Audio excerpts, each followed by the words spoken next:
Okay, so good morning and welcome to Political Liaison of August the 14th. I'll first begin looking to the adoption of the agenda. Are there any additional items? And if not, looking to a mover and seconder to adopt our agenda. Moved by Audrey, seconder. I'll second it, Melba. Seconded by Melba.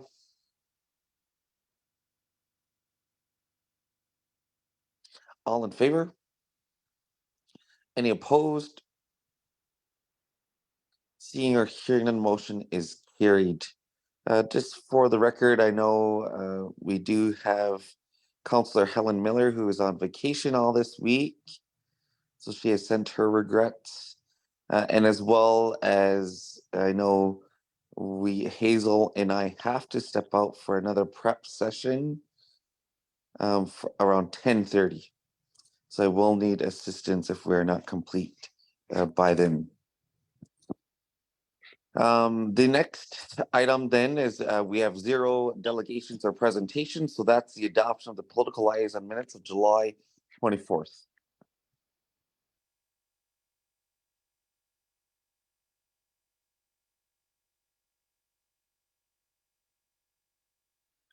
I'll move on a minute. Moved by Melba. Is there a seconder? I'll second. Seconded by Carrie. Is there any further questions or comments? Okay, seeing or hearing none, all in favor? Any opposed? Seeing or hearing none, motion is carried. The next item on our agenda is from our Community Sports and Services, which is the Parks and Recreation July 2023 report. Looking to see if there's any questions or comments on that report.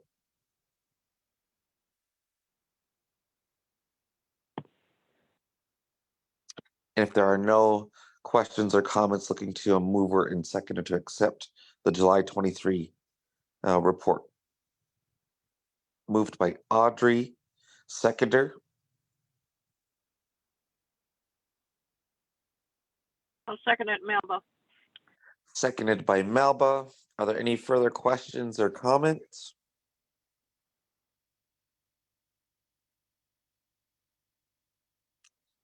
Okay, seeing or hearing none, all in favor? Any opposed? Seeing or hearing none, motion is carried.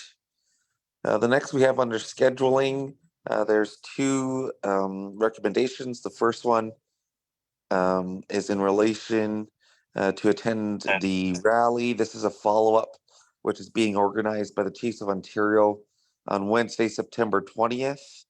It's going to be in Ottawa in opposition of the passing of Bill C-53, which again affirms that all Métis communities represented by the MNO have the right to self-determination, including the right to self-government under Section 35 of the Constitution Act.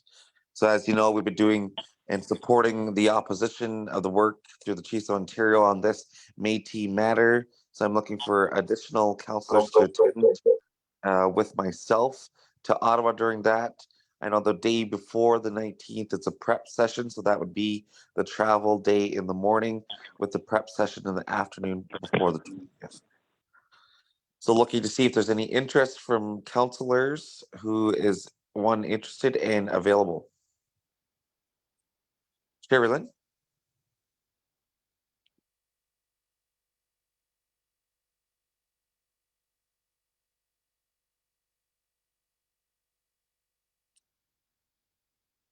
Oh, sorry, I just want to confirm, Sherilyn, your hand is raised. Are you looking to join or do you have a further question?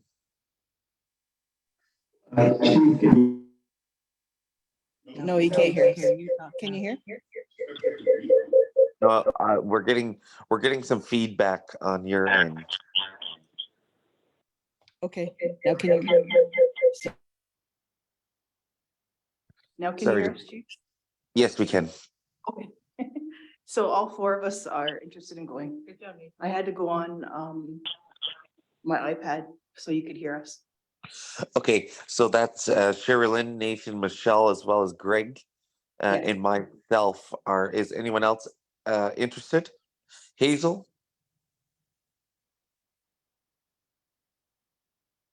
Just wanted to make a comment about that. At the caucus meeting last week, they had hoped that there'd be a lot of support, and I'm just thinking, since this is kind of a serious situation, I think, wouldn't it be good to offer all of the counselors to go and take a bus? We can definitely look to that if that's what council wishes. I know we did have a good discussion at the caucus about this, and yes, wanting it to be as much support as possible. I know the only issue is we last time when we did take a bus, we want to make sure we fill it. Is the other part to that? Sherilyn? My question is our statement from Six Nations regarding this. This was a couple months ago. I'm just wondering where that's at. Our statement was already released to this. So that was when we did the first visit to Ottawa. So we followed that up with the statement last month. Okay, thank you. You're welcome. Chief, it's Nathan.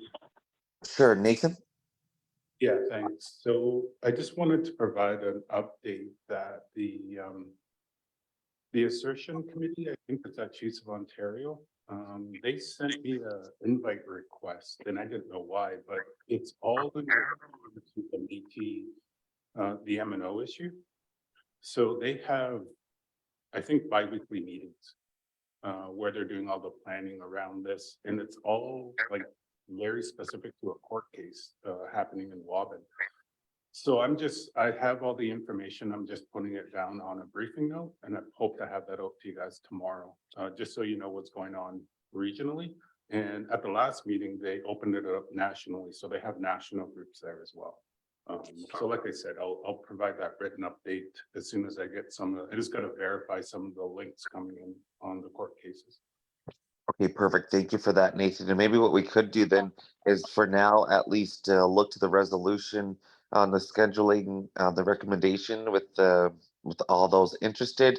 If we want full council there, I mean, obviously we could even just put a motion for those councilors who are available to attend. And then when Nathan completes the briefing, we'll look to Hazel's suggestion of community and looking to a bus and so forth. We'll bring that discussion item back.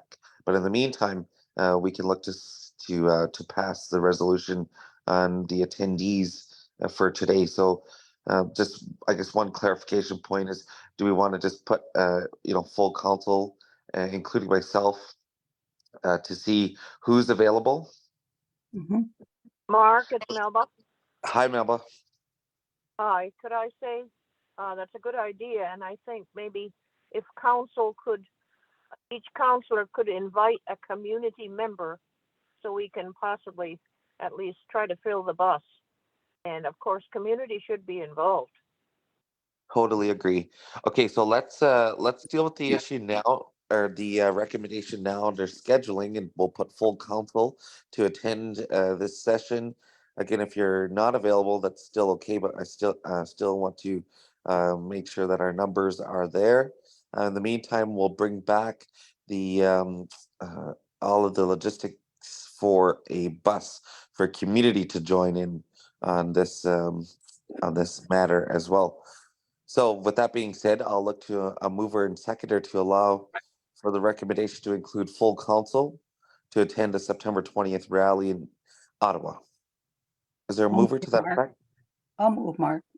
Moved by Hazel, seconder, Second, Melba. seconded by Melba.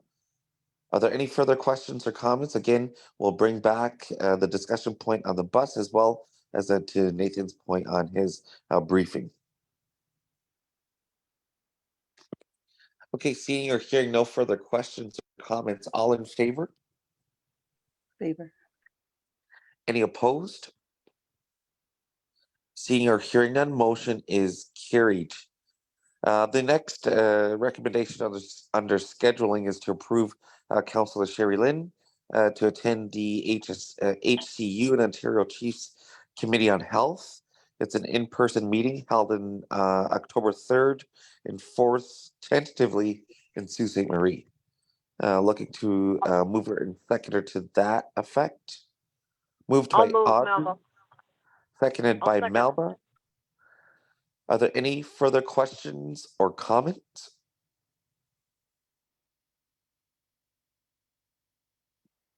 Okay, seeing or hearing none, all in favor? Any opposed? Seeing or hearing none, motion is carried. The next item, the elder verification policy. This is the Child Welfare Working Group. I just want to confirm who is speaking to this matter. I see a number of people online, so if I could just ask who will be leading the discussion on this one. Arliss? Yeah, I can lead the discussion.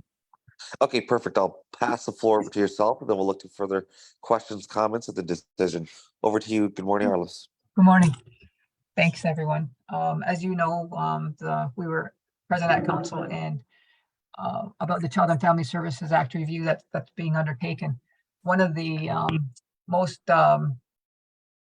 evident one is where it would really impact the involvement of the way agencies would access community members that would be deemed as elders. So our working group did meet. We did include Ogwene Dow in discussions, and we come up with a process or a response that Six Nations would eventually determine the way that we would identify elders. We know that that is why this issue is coming forth, is because of individuals that are presenting or promoting themselves as Indigenous people, and then finding out that they're not, right? So the province wants to confirm that they are well-recognized individuals with the community.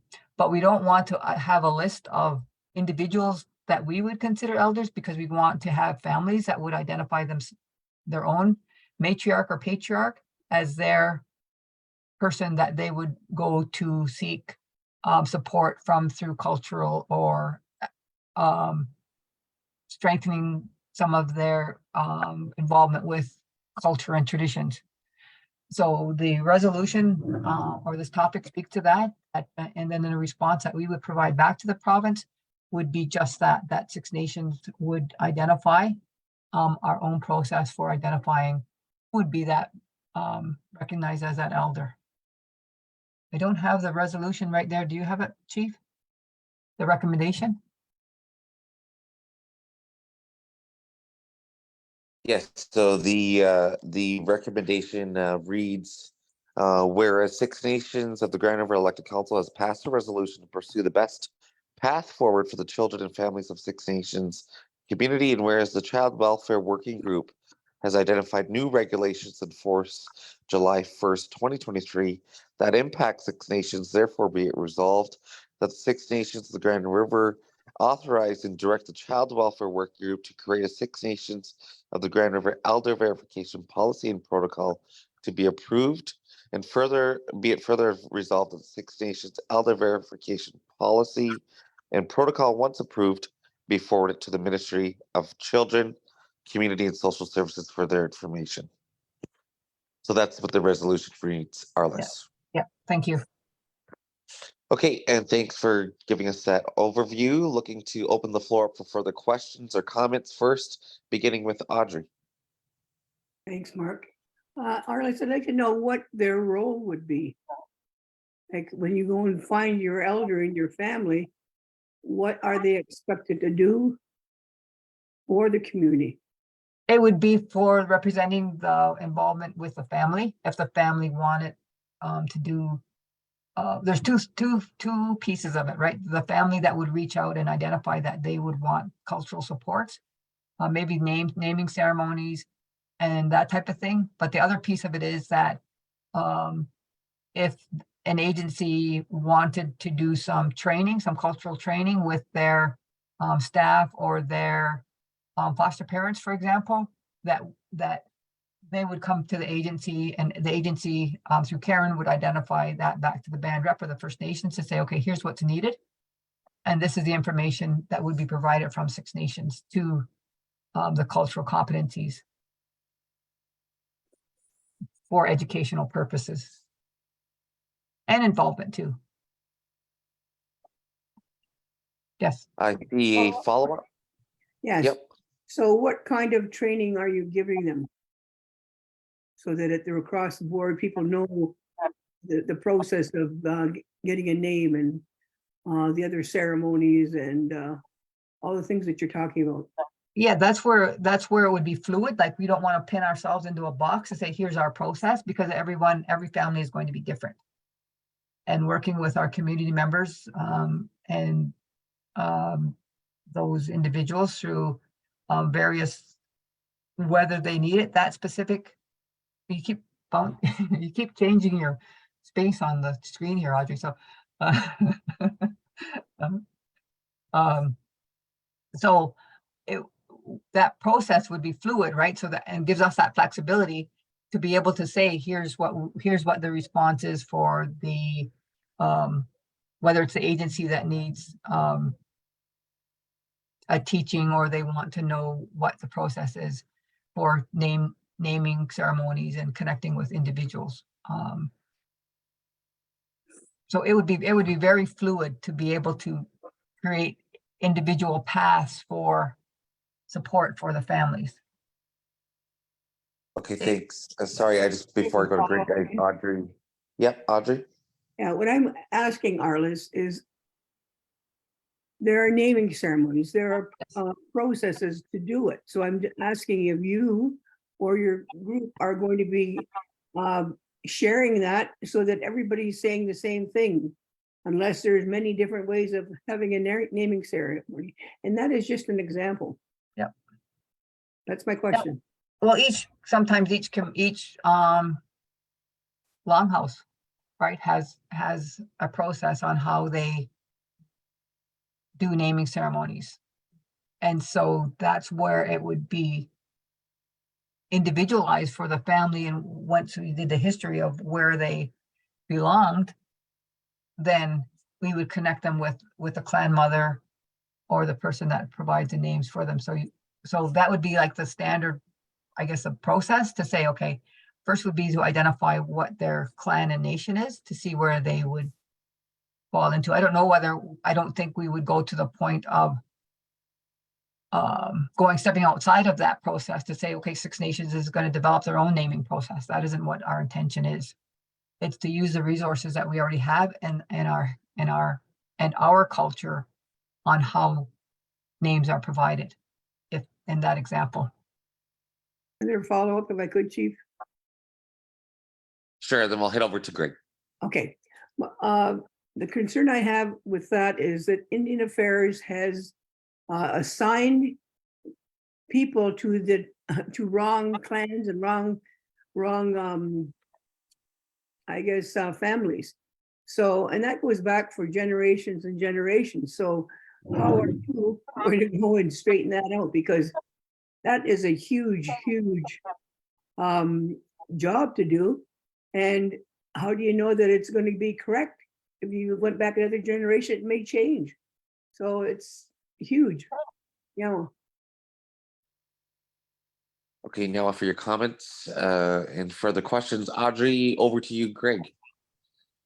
Well, yeah. Can you hear me, Chief? Yes. No, the question I have for Arliss, I think we'll probably get into it maybe this afternoon with OGD, as we're trying to get our social and band reps actually integrated with our OGD policies and procedures. The thing about the question I had, Arliss, was that this elder, once verified by the family or by the community, will they be involved in that alternative dispute resolution process, or will they be acting outside that? Will they have any contribution to when that happens? Again, that's possible, right? That's possible. On the two levels, right? On the family level, where they would identify a person that would be their support person, whether it be cultural or not, and the band rep, and families in helping them make those decisions. So we also have to look at in our customary care agreement with Okwenidao as well, to make sure that those policies are in line with what those plans are there.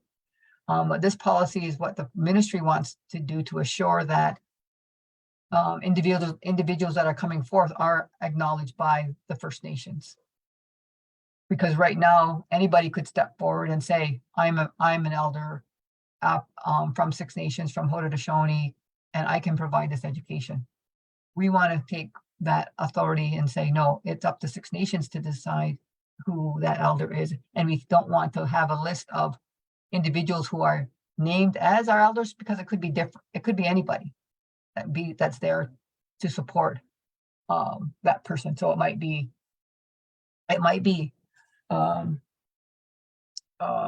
somebody with not necessarily even the cultural background, but an elder who supports the family through their diversity, right? They might be Christian and they would want those types of practices done. So we would identify from Six Nations who that person is. Good, thank you. Mark, can you hear me? Okay, thanks, Greg. Yes, I can. Melba, do you have a question? I have a comment. I think that's a very good idea. For example, with the naming, because we've had difficulties getting names for individuals. A lot of times they say you have to go to the longhouse for at least a year before you get a name. Now, those are the kind of things that are happening, and I don't think it's right. And I think as a family member, a foster son that I had was denied a name as a result of that, even though he had started going to the longhouse. So even though his parents were one Six Nations and one Cattaraugus, I consulted at that time several people, including Bob Jimison, and he said, it's not right. It's not right. And I consulted with another chief, and he said, years ago that the names were done in the longhouse because everyone went to the longhouse years ago. And they were identified by their Indian name. Now it's not done across the board. So, but I do think that people have a right, as my foster son had, the minute you're born an Indian, you should have the right to be named if possible. I have people right now who are going to be getting names, and they're not consistently attending Longhouse, but there's many across the reserve that want their Indian names. So that's my comments today.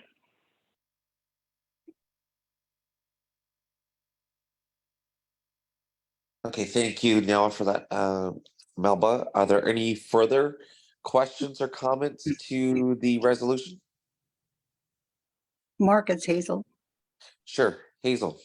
Yeah, I agree with what Melba's saying, because I know families that have gone, like their history is that the family has always attended the longhouse in a traditional way, but the younger people, we all know, don't always attend, and were denied getting a name, and that's just been most recently. So I agree with that concept, where as long as you're born an Indian, you have every right to have a native name. And it shouldn't be according to somebody else's order or decision to say, well, you didn't do this, you didn't do that. By birth, you should be eligible and allowed that right. Thank you. Okay, thanks, Hazel, for your comments. Are there any further questions or comments to the resolution? I see Tim Bucci has his hand raised. Good morning. Morning. Good morning, Tim. Yeah, I just wanted to, it's Tim from Justice. I just wanted to follow up on Arliss's comments and comment that Greg had made earlier. And so in our discussions and preparing this briefing note, we had indicated that the thinking about the band representatives as well, and we wrote in here that the development of a verification process that can be promoted by band representatives would create greater access for elders to participate in cultural education administered under residential licensees. So we've considered that they are an independent body that would be involved in this. And just another, our briefing notes should say whenever we make reference to the act, it's CYFSA, and we have it in there as CYSFA. Anyway, those are just some comments to follow up. Okay, thank you, Now for that. Tim, are there any further questions or comments? Again, really good points being raised. And if there are no further questions or comments, I'll look to a mover and seconder on recommendation 8-1. I'll move, Melba. Moved by Melba. Is there a seconder?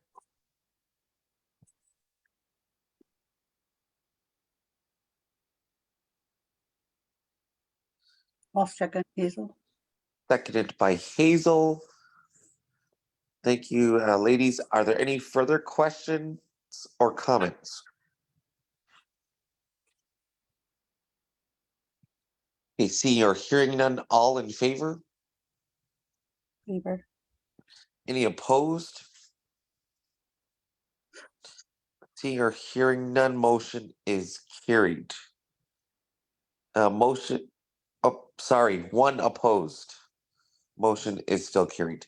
Looking to mover for waiving of second reading. I'll move. Melba. Moved by Melba. Seconder.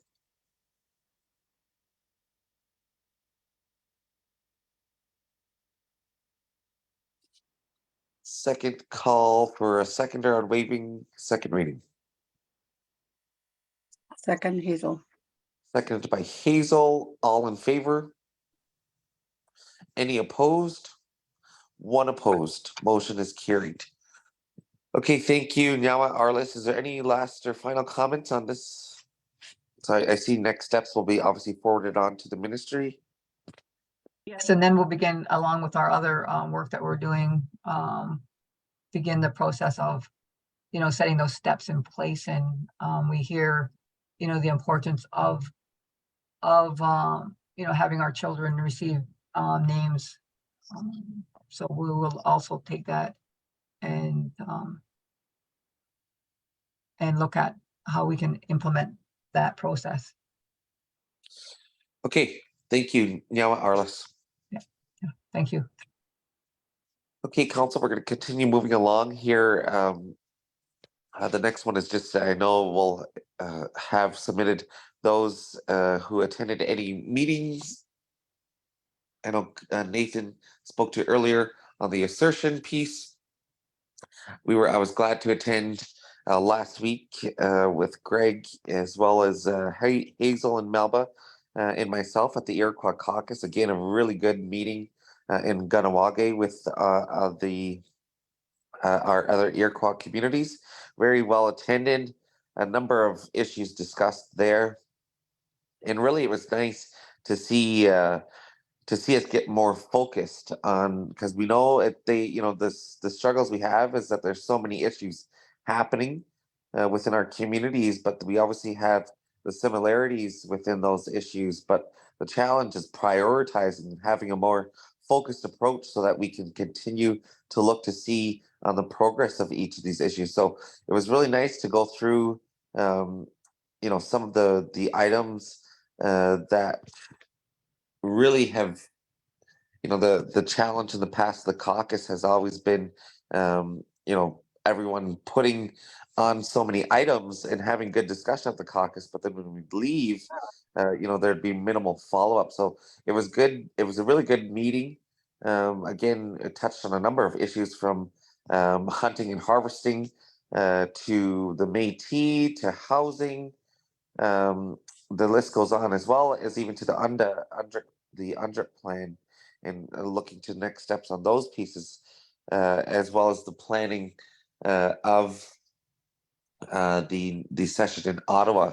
We had a really cool also, and again, this will all be in a report for further follow-up on councils, because I know there's a couple pieces that need council decision, including the raising of the annual contribution to the caucus. We're finding that, you know, in order for us to get serious, we need to have good staff to do that. And so the coordinator position, we finalized the job description as well as the salary base. So that will be completed and out for posting to get that coordinator full-time position filled. And as well, in the interim, we've been looking at different communities who have the ability and capability, rather, or even capacity to assist in different areas. And one of those capacities is a political direct person for the Iroquois caucus. And so Ganawagi will be helping us in the interim until we fill that role on the political side. And as well as we had a really special guest from the Blackfoot Confederacy. You know, we always talk about nation to nation, and one of those pieces that was really moving was having that relationship with the Blackfoot Confederacy. As we know, their communities go from both the Canada side as well as into the United States. And so our goal next is to attend the J Treaty Border Alliance, which I know a few of us are here already attending in October. I believe October 10th to 12th is the next session, which will be held in Calgary. Again, we'll bring that back for further scheduling. But it was really nice to follow up into, they had suggested to continue to on their protocol side in terms of relationship building, as they know they do their pipe ceremony.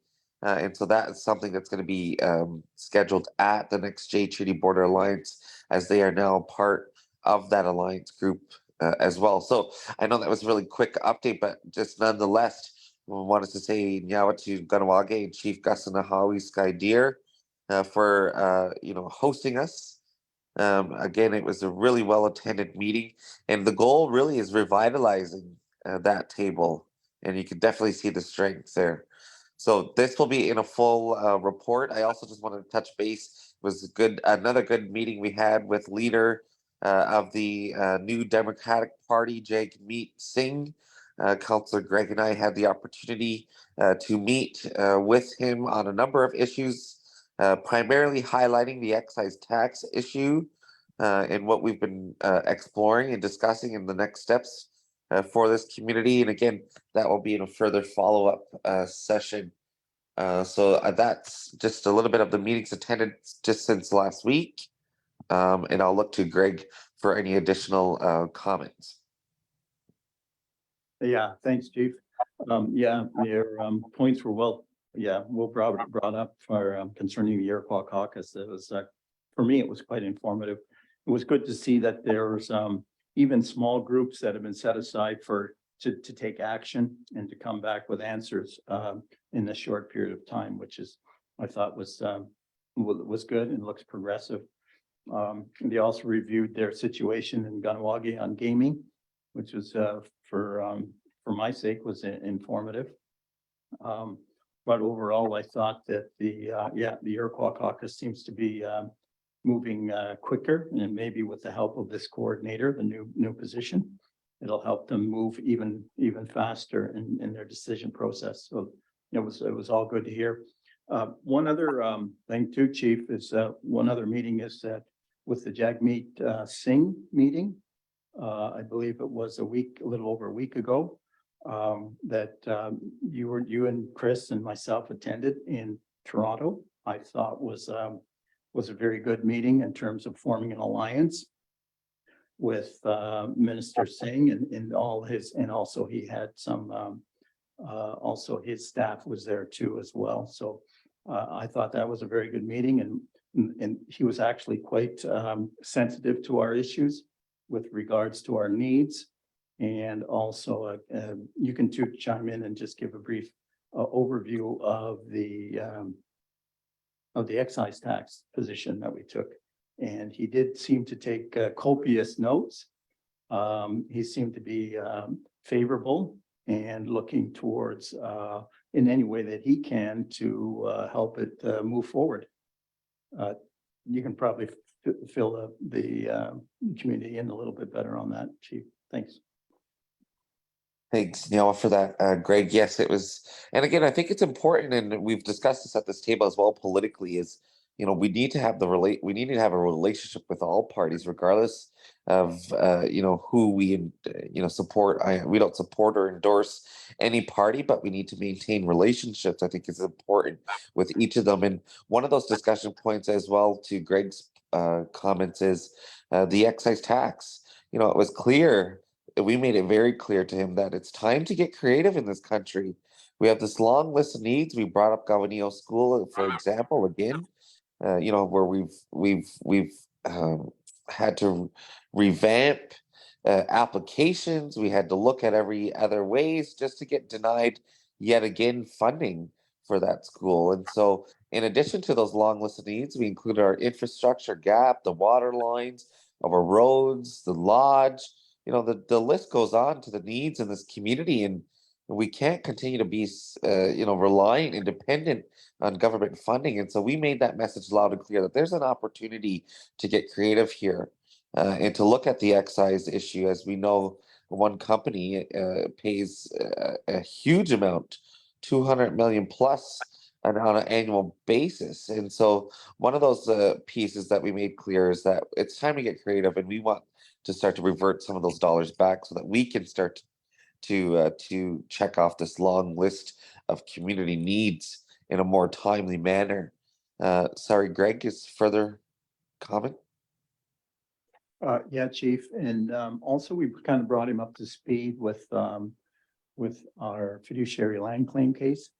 And it was surprising to me that, he was sort of unaware of how our case was proceeding through the courts. And that he was receptive to that information that we gave him, and an update really to how our case was going through the courts. So I thought that was beneficial as well.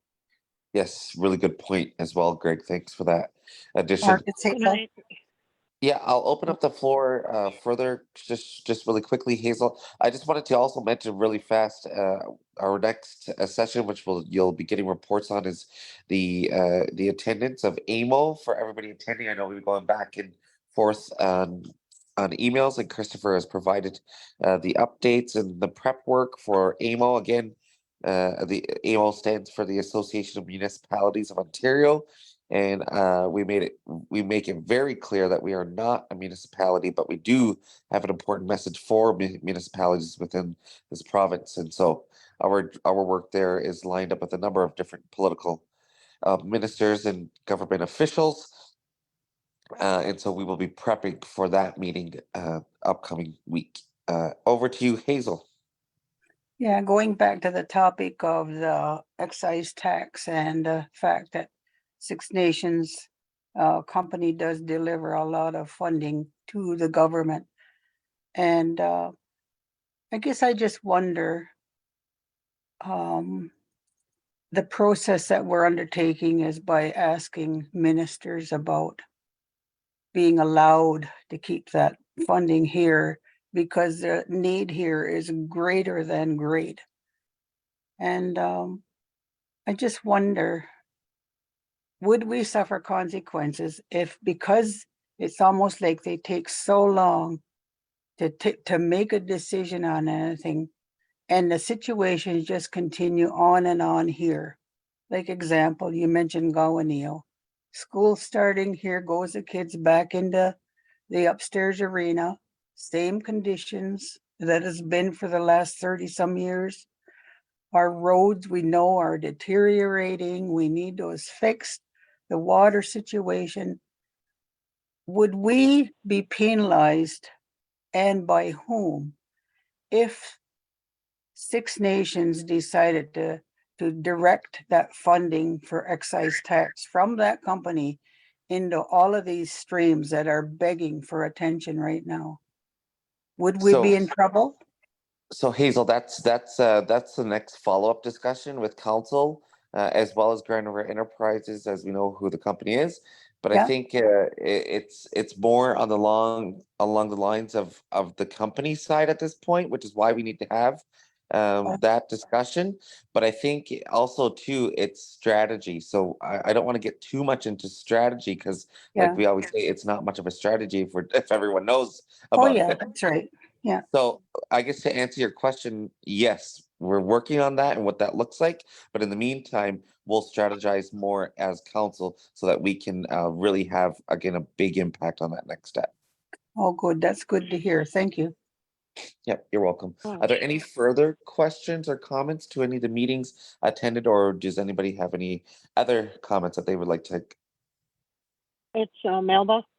Yeah, I wanted to say it was nice to hear that people are very adamant concerning doing things our way, our needs.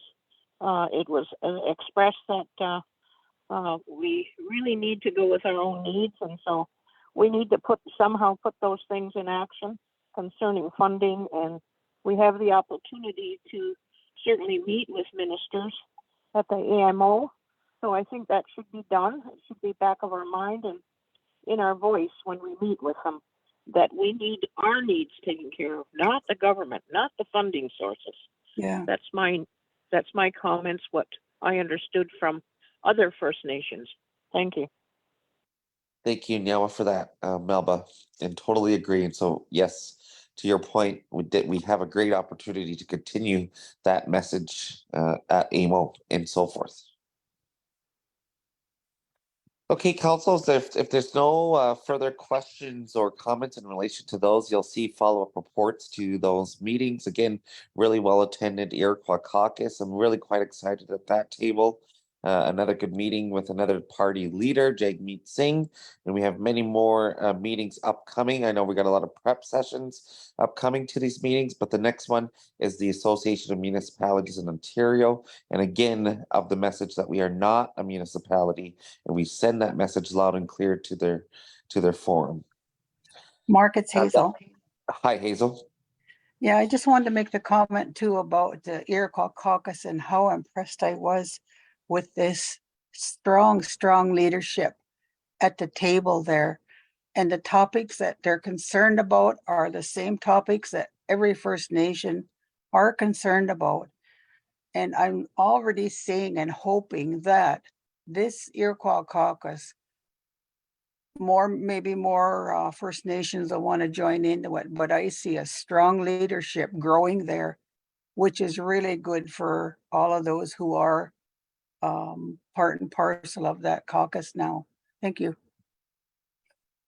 Thanks for your comments, Hazel, and I totally agree. And I think just, one thing that I was really pleased with that we noticed is, when one community is say going through, like one of our Iroquois communities at the table is going through a similar issue, all of our communities are quick to say, okay, now how can I help? Yeah. Whether it be a position paper that they've already completed on their end and want to share it with that community, whether it may be offsetting some financials to get us to a point of where, if other communities are not able to, you could just really tell that we're all there willing and ready to help where need be. That was one of the things I've really seen is that at the table as well. Yeah. Mhm. Really good. Thanks for that. Oh, Mark, Melba? just a further idea. Yeah, when we talk about alliances, perhaps the Iroquois caucus should meet with the IFM and to see how our similarities are and our needs. And perhaps we can have that group, because the last time I knew there was about 13 independent Right. First Nations that say, you don't speak for me, we speak for ourselves. Yes, that's a really good suggestion, Melba. I'm writing that down now. We can bring that up at our next meeting, which again, the next meeting is in October in Ottawa for the Iroquois caucus. We're going to be coinciding to try to get again the most out of that trip and to see who all we can meet as the caucus. So we'll look to add that on the meeting agenda, Melba, for the next session. Okay, thank you. Okay, thanks for that. That being said, Council, that does complete our open session this morning on political liaison. At this point in time, again, you'll see further follow-up reports to each of those meetings that we just briefed you on. actions to some of the pieces. And so we'll look to bring that and add these onto the agenda for further discussion and decision. That being said, I'll call for a motion to adjourn. Almost, Hazel. Moved by Hazel, seconded by Greg. All in favor? Any opposed? Seeing or hearing none, motion is carried. Thank you, Nyawa, to everybody for joining us this morning. And I hope you all have a great day.